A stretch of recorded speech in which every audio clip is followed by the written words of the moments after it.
Hello guys and welcome to my new video, and today we're going to be talking about my main healer considerations for the War Within. This is not going to be a video that's going to tell you which healer I'm going to be 100% maining. This is going to be part one of possibly two-part video series where I basically talk about which healers I enjoyed the most, which healers I like in the Mythic Plus and raids, and which healers I'm looking to main, because this is a question that I get asked so often. So right now we're going to narrow it down to top 3 healers that will possibly be my main choices for the War Within. If you enjoy these type of videos, like and subscribe. It really helps out the channel, and keep in mind this is a subjective video. I'm going to be talking about multiple different reasons why I choose a certain healer to main. So what are some of the parameters when I'm choosing a healer to main? There's multiple different things that I need to consider, because first of all, fun is very important. I need to enjoy the healer, and I kind of overlooked this aspect a little bit in previous expansions, and I'll talk about that. But first of all, fun. The healer needs to be fun in multiple forms of content in terms of raids and Mythic Plus. Keep in mind, when a new patch comes out or a new expansion comes out, raiding for me takes priority over Mythic Plus performance, because, or at least until we clear raid. I'm in a Hall of Famer guild that tries to optimize raid buffs, they try to optimize rosters, they have spreadsheets, they're trying to make sure that there's no 4 Holy Paladins in their healing roster. They're trying to make sure that you have a good balance of healers, and that is very important if you're trying to push ranks, especially in high-end mythic raiding. The main aspects is fun. How do I enjoy the healer? How does the healer perform in raids and Mythic Plus, with raid being a bit more important aspect? And what does the guild need in order to fit into the roster?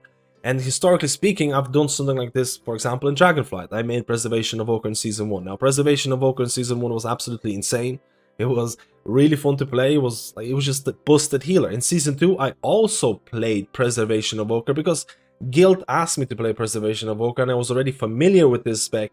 I'm not sure why the Guild asked me to play Prez in Season 2, because it wasn't all that great, but I did it. I still had fun. In Season 3 of Dragonflight, I played Holy Paladin, or mained Holy Paladin, for my raid, because no one in the guild wanted to play Holy Paladin after all the nerfs that happened to Holy Paladin after Season 2 rework.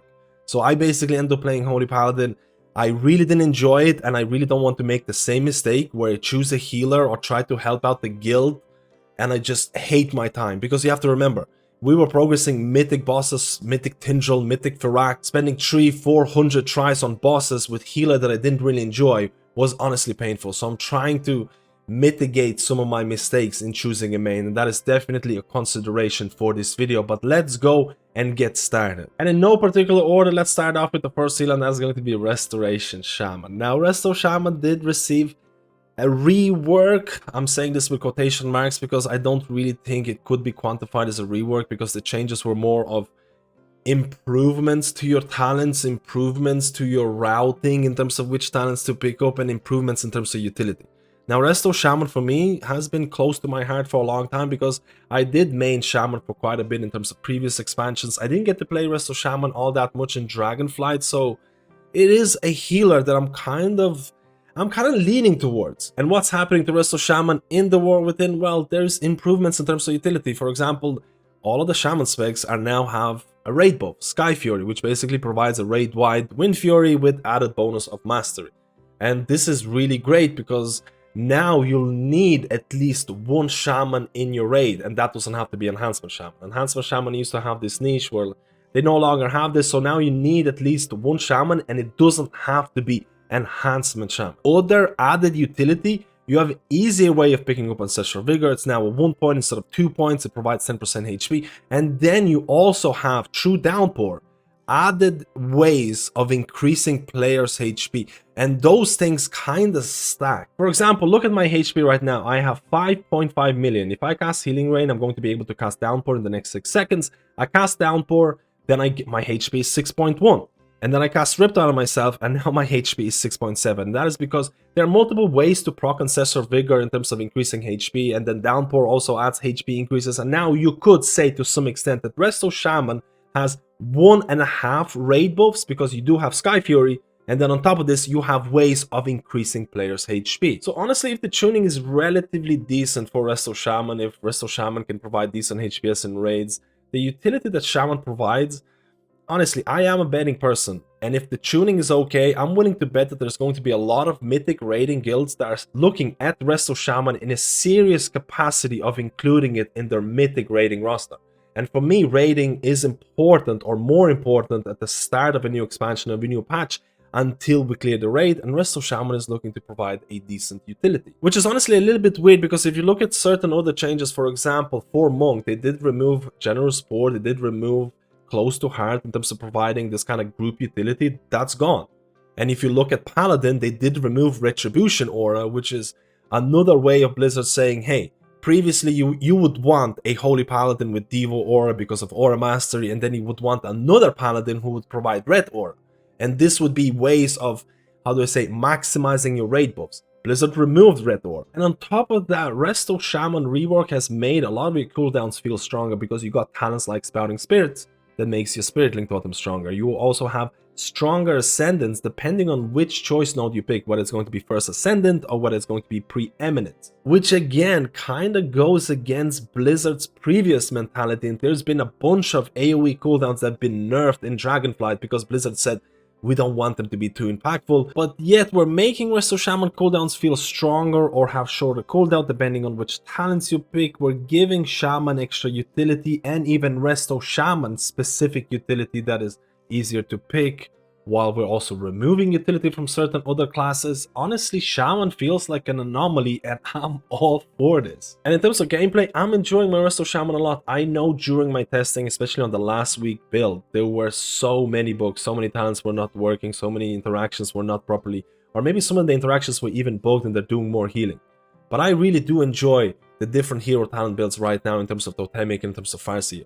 I like the fact with Totemic you have more emphasis, or a little bit more emphasis with something like Chain Heal, more synergy with Chain Heal. With Farseer you might have more synergy with Riptide. That creates a distinct playstyle that makes it more interesting and varied. And with Farseer they actually changed how you can proc Call of the Ancestors, so you can now proc it with Undulation, which made it a lot more smooth or fluid, specifically in something like Mythic Plus content. So I'm really enjoying the hero talents right now, and they're growing on me. But honestly, Resto Shaman with Totemic, the fact that certain totems are going to be shooting out chain heals because of lively totems, you don't have to hardcast Healing Rain because of surging totem, it just hits different. I think it's going to be very hard to beat out Resto Shaman in terms of my enjoyment of the spec currently in beta. Another healer that I'm relatively hyped for because of the rework is going to be Holy Paladin, because I made Holy Paladin in Season 3, and I did not have a fun time with this because there were so many glaring issues with gameplay. There were so many class-defining issues that just didn't make sense to me, and after maining it, after doing like 300-400 pulls on the end bosses, I had enough. I was like, I'm never playing Holy Paladin again, because this is just not for me. The rework that happened for Holy Paladin in the War Within is pretty good in terms of changing your gameplay. First of all, the main things that happen is that Glimmer of Light is gone, Daybreak is gone. There's been a lot of changes in terms of making your spot healing stronger, in terms of making it easier to play Holy Paladin because you don't have to play around Glimmer of Light, you don't have to play around Daybreak. A lot of the buttons in terms of Divine Favor is now kind of like a spell proc that is dependent on Parry or Fate or Holy Prism. They did remove Daybreak, and I'm not 100% certain about how Tears Deliverance is going to handle itself in the talent build, because it is weaker, so we'll have to see that, but that is purely based on tuning. I would like Blessing of Summer to be removed, and that would be kind of like icing on the cake. Oh, and I almost forgot, because your Holy Power Spenders are stronger, because your tier set interacts or synergizes with Holy Power Spenders in a really nice way, Holy Power is much bigger of a resource, which means that you want to use your Holy Power, which makes a whole lot of sense. Why have a class resource if it's not important or something integral to your class rotation, which again was one of the issues in Dragonflight. And I've been experimenting a lot with different builds for Holy Paladin. I've been trying out builds specifically in Mythic Plus content where you don't have to hardcast that much. I'm not sure if these talents are going to be viable or optimal, but I really wish they were, because you can run a build where you don't really hardcast all that much. You might hardcast every 30 seconds because of Divine Favor and cast something like Holy Light, and that is perfectly fine for me. They did nerf or change a couple of things in this week's build, so that is important to notice. For example, they did nerf Imbued Infusions, which means it is possible that people might be leaning more towards talents like Holy Infusion, which would bring Crusader Strike as being a more integral part of your rotation, which honestly kind of leads to that more of a melee gameplay, which I really enjoy. So it honestly feels like the rework has gave back Holy Paladin some of its niche, which honestly is really fun to see, and I kind of enjoy some of the hero talent build that Holy Paladin has. I like Herald of the Sun. It does have this hot or healing over time gameplay, and I'm all for it. I really enjoyed like Eternal Flame, playing around Eternal Flame. I like multiple different interactions in terms of playing around Dawn Lights, in terms of offensively, defensively. I think it's interesting. I think it's fun. I've even been trying out Lightsmith a lot more in terms of being that support or providing support to your party. Initially, I wasn't sold on it, but Holy Armaments, they only provide 2 different buffs in terms of Holy Bulwark and in terms of Sacred Weapon, and I don't think it's too convoluted. If you look at something like Priest Oracle, there is 3 buffs to kind of micromanage. Lightsmith, in terms of what it provides, I'm not against this, and I've been having a little bit of fun in terms of trying to play that support role, or more of a support role. And it's not like you're giving away your power to other people, because you do get the buffs with talents like Solidarity. So it doesn't feel like you're giving away what you have to others. You're kind of just spreading the wealth. So I'm definitely behind that Holy Paladin hype train, and I'm looking forward to see what Blizzard is going to do in the future. I am a little bit worried about what the gameplay is going to look like for Holy Paladin, specifically something like raid environments. Maybe there's going to be more hard casting. Again, there is time, there is going to be more tuning, there's going to be more changes. I'm relatively hyped to see what Blizzard is going to cook up in the future, because so far Holy Paladin has jumped from being one of my least liked healers in Dragonflight, or the end of Dragonflight, to actually climbing to somewhat of a top, and that is just wild. And now let's go to the last healer, and honestly, the choices here were so close. I honestly didn't know what to pick here, because I had to decide between, in my eyes, between Mistweaver Monk and Preservation Evoker.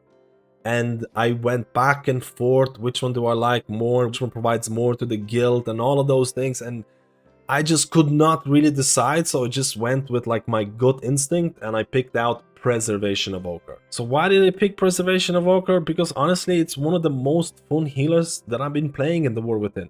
I've been having an absolute blast with Preservation Evoker. I like the hero talents, I like Chrono Warden, I like Flame Shaper, I like the gameplay, I like the numbers, the performance is good. All of those things just kind of combined, and I've been having a blast. If you ask me to play a Preservation Evoker on my streams when I'm testing healers, it's a pleasure. I'll play it no matter what. For example, I really enjoy playing Chrono Warden because it basically takes the best parts of borrowed power from Dragonflight and puts it into this hero talent build. I really believe people are really sleeping on Preservation Evoker and playing with Chrono Warden. I really enjoy the fact that Spirit Bloom leaves a hut.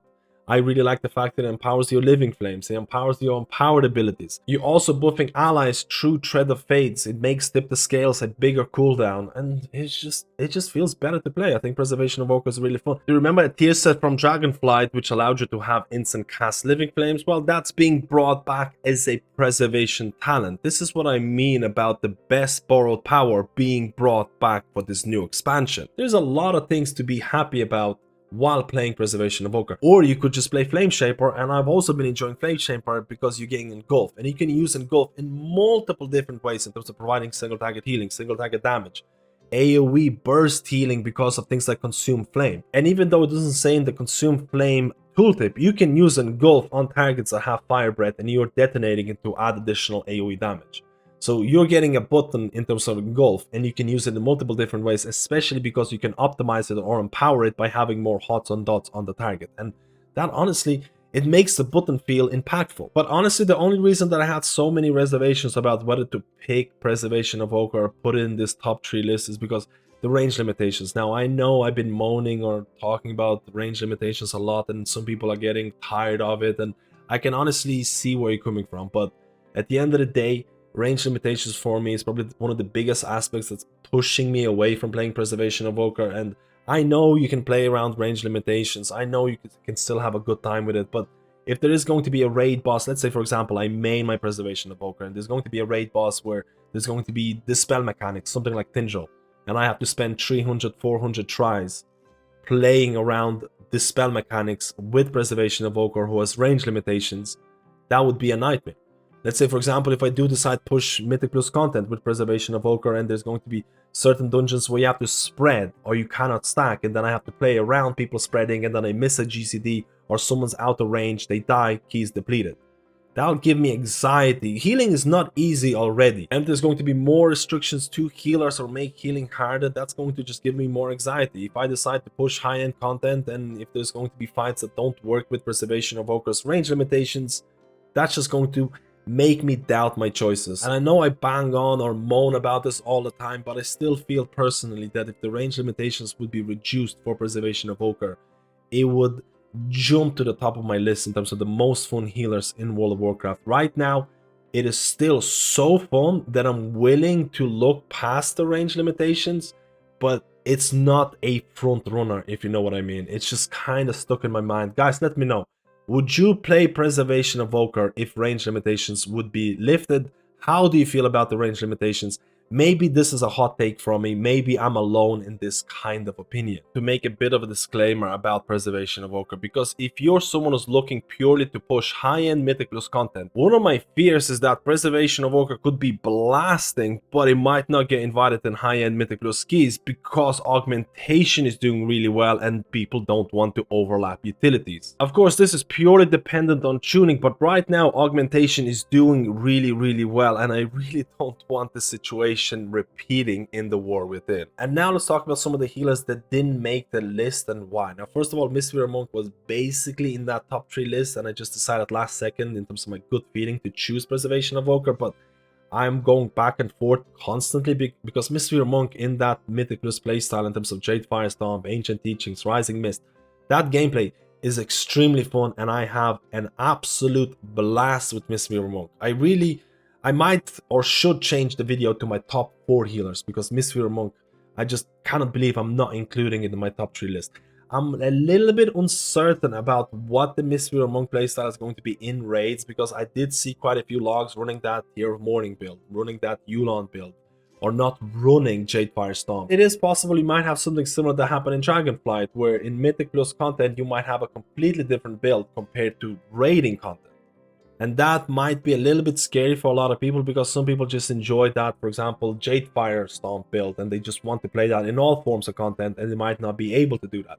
So let me know, guys, how do you feel about the possibility of, again, multiple different builds emerging for Mistweaver Monk when it comes to Mythic Plus content and raid content, and which build do you prefer? Resto Druid was not included in this list because of how it plays in raid. In Mythic Plus, Resto Druid is extremely fun for me. I really like that dot, hot, bleed type of gameplay that you have, and honestly, for me, Resto Druid will always be extremely fun, specifically in Mythic Plus content. And if this video was mainly looking at the most fun healers for Mythic Plus, Resto Druid would be included here. But because Resto Druid in raids for me has been relatively boring, and this is my personal opinion, you're more than welcome to agree or disagree with this.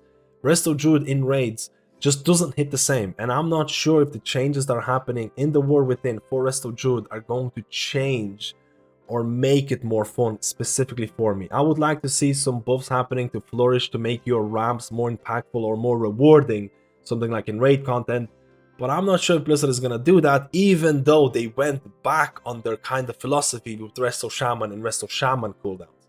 So it's kind of up in the air right now for me, but Resto Druid, extremely fun for me in Mythic Plus, and a bit of a snooze fest in raids, and I'm not sure if that's gonna change in the War Within, at least for me. And lastly, why am I not playing Priest? And I'm actually bringing out a spreadsheet that the guild made in terms of what classes people want to play. This is a very early iteration, because for example, you can see here 2 Paladins, and you can see here Paladin Red Aura, because you would want to have 2 Paladins in order to maximize your raid buffs with Red Aura and Diva Aura.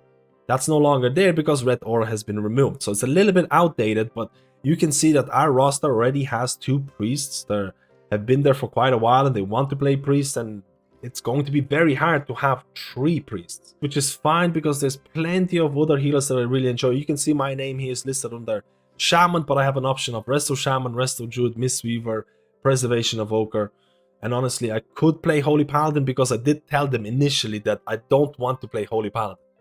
But after the changes to Holy Paladin, it could easily be here because my mind has changed a lot because of the rework, and I have a lot of freedom. I have a lot of freedom in terms of choosing, maybe not priest, but in terms of other healers, it's pretty good. We do have monks in terms of providing that mystic touch, so I'm not really forced into playing a Mistweaver to bring mystic touch, so that means I have more options here. And in terms of Resto Shaman, you can see there's quite a few other shamans, but Resto Shaman is probably provides more utility than other shaman specs. We talked about Ancestral Vigor, we talked about Downpour.